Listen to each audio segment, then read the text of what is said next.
YouTube? It's Mandak coming at you guys with another Lego review. This week we're throwing it back, guys, all the way to 1999 with I believe, the second wave of Lego Star Wars sets that ever came out in the entire world. So for anyone who isn't familiar, Lego Star Wars obviously launched in 1999, like I just said. The original lineup had a bunch of stuff from the original trilogy, and then the second lineup came out in the summer of 1999, and with that wave came obviously the sets for Episode 1, The Phantom Menace. So I believe they made like a 6 or 7, I'm not really sure. They made a bunch afterwards as well. But yeah, one of the original sets here is the 7141 Naboo fighter. And, I guess the story behind this, how I have this set, I actually picked it up from somebody yesterday on Facebook Marketplace yet again, and they were selling it for $20. And I do believe, correct me if I'm wrong in the comments, but I do believe that is the price that was retailing for it back in 1999, which is crazy to me that I was able to get this set, the same exact set that came out in 1999 for the exact same price that it was retailing for back then, or already 20 years ago. So again, I'm not a huge fan of Episode 1. There's some cool moments in it, I would say. It has some nostalgic value to me. I did watch it when I was little, so I kind of liked it back then a lot more than I do now. But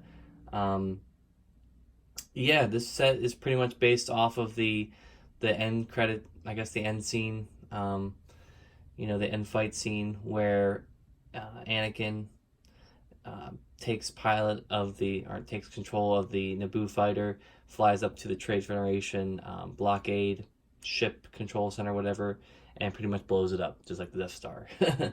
Not as, I guess, effectively and powerfully done as, back in this New Hope with Luke, but again, it is what it is. I'm not going to argue about that at this point.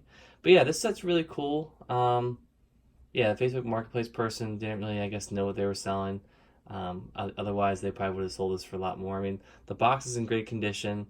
One thing I will say that I thought was a little interesting, with these older sets, is that you had the outside box, and then within that box, you had like a tray that pulled out and had all the bags and the set inside of it. So I thought that was a little interesting. You don't really see that anymore. It's usually just the box with the bags inside. So not sure if it was like the cardboard that they were using to ship. Might have been not as sturdy, but just a little interesting thing to note.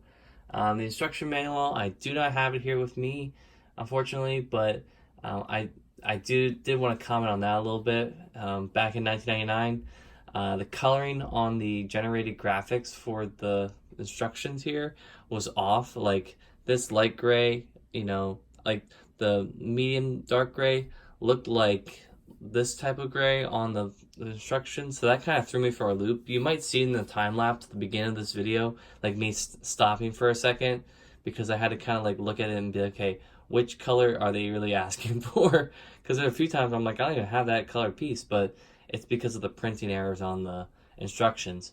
The instructions also didn't have like for each step, didn't have the amount of required pieces you would need for that step. So there's a lot of times where I was going forward and forgetting to go back and put pieces on, but it wasn't a big deal. I was able to get all that stuff on without any issues. But yeah, just some kind of interesting things to see how Lego has evolved over the years.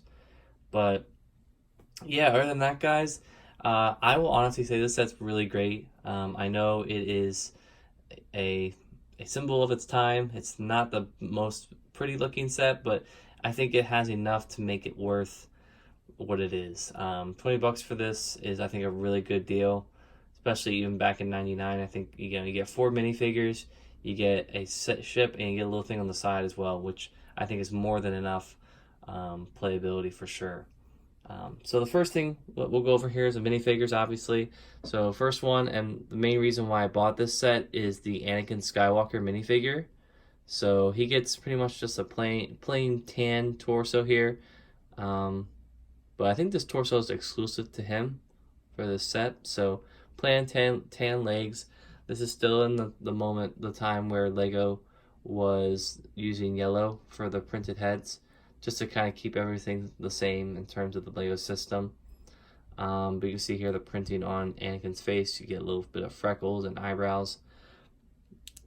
Comes with this pilot hat with the goggles, so you can put those down if you so choose, and that's how he would look with that. So typical stuff. This is pretty much exactly the exact same minifigure that you see in the Lego Star Wars video game, except with the flesh tone, obviously, because that was upgraded for that video game.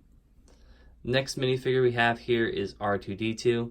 This was This is the design they went with for a long time until they upgraded it. I think back in I want to say 2010 maybe, or whatever. I think when the Clone Wars came around, they might have updated his stuff. But yeah, I mean, this is pretty good for the times. It was a little weird how the printing was cut off like halfway up the dome brick on the top there. But other than that, pretty good printing for its time back in '99. These droid minifigures, I won't show them both. They're both the exact same, but you've seen these minifigures plenty of times before. The droid minifigures are what they are. Interesting thing to note in this one, though, is that they do come with this blaster that has a little cone piece on the top instead of a regular stud. So that's a little interesting. I'm curious as to why Lego decided to use that type of gun design instead of the other one, but not gonna complain. One thing I will say with these two droid minifigures is that they are very, very loose. This part is very loose right here. The arms are really loose, the head's really loose. Obviously, this is probably a result of it being played with a lot by whoever owned this set originally. But yeah, both the droid minifigures are very loose, and it's as to be expected. I mean, droid minifigures tend to do that because they are built like the way they are, and they do have a chance of breaking. I know I've had a few of these break on me, like the arms or the legs or the head, so it can happen. It's just, I guess, a matter of the design. So we'll get all these minifigures out of the way. I'll bring some back for the playability features later on. But next thing you get here is a little, I don't know what the hell this is. I'm not sure if it's like a defense barrier thingy or like a loading, kind of like a loading thing. Maybe it's like to position this into place. Someone could probably correct me on what it is, but I'm kind of curious. I don't know if it's like a positioning, like a kind of like a thing for like airplanes, kind of like positioning it, towing it to where it needs to go. But it lifts up like that. You get a few printed pieces on here. I believe these are the same ones that you saw in the Vulture Droid set that came out in the same year, which I do own. I just don't have the pieces all together at the moment, but I did get that for one of my friend's birthdays one year, so that was kind of cool. But yeah, kind of cool.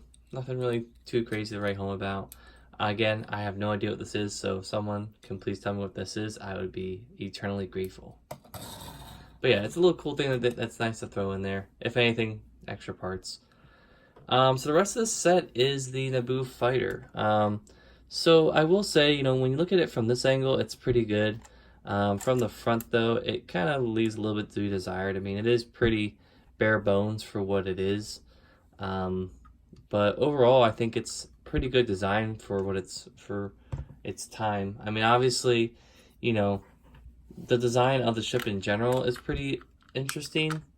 It's a cool take. I'm just showing here. There is a little bit of a spot that you can put R2D2 into. So that's neat that they included that. Oops, something broke off on the bottom. We're going to fix that, and I'll talk about that later on. But, yeah. Some pretty cool stuff, though. You get a cool printed piece right here, and on this either side of the cockpit, and as well as on the inside there, so you can see that. And that one's actually kind of pretty accurate to the movie. Same type of control panel there.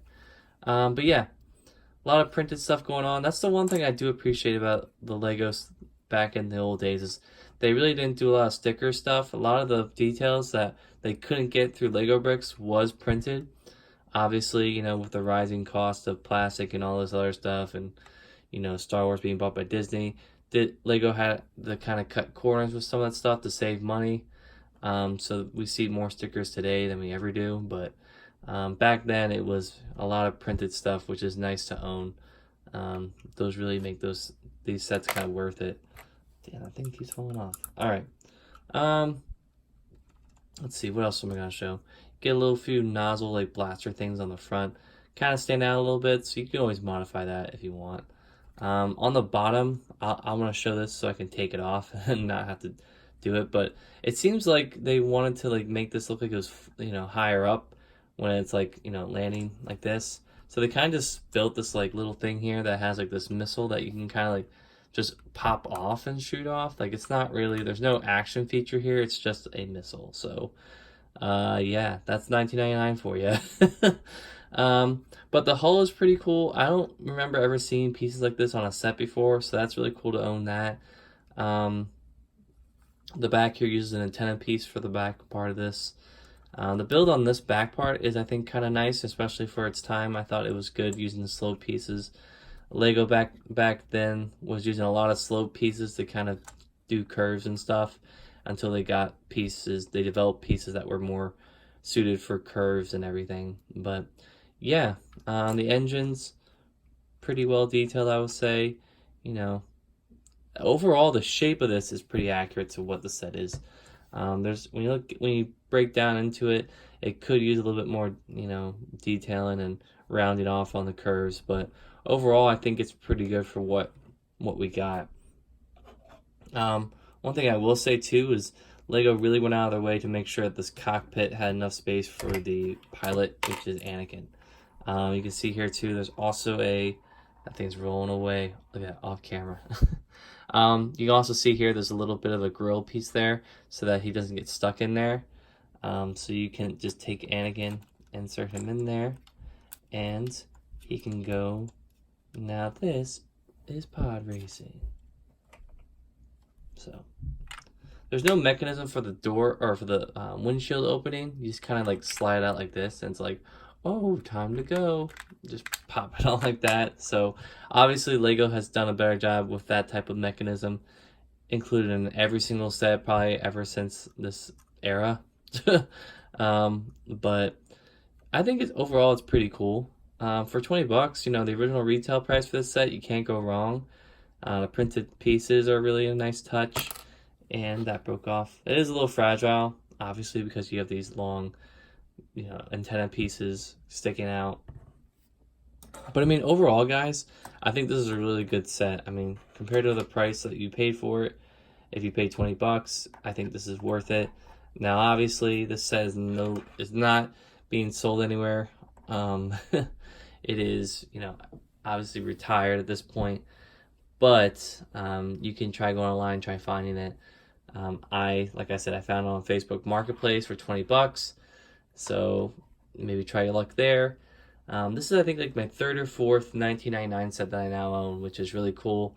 Obviously, I was like 5 years old when these sets came out, so I wasn't quite the age yet to jump into building stuff like this.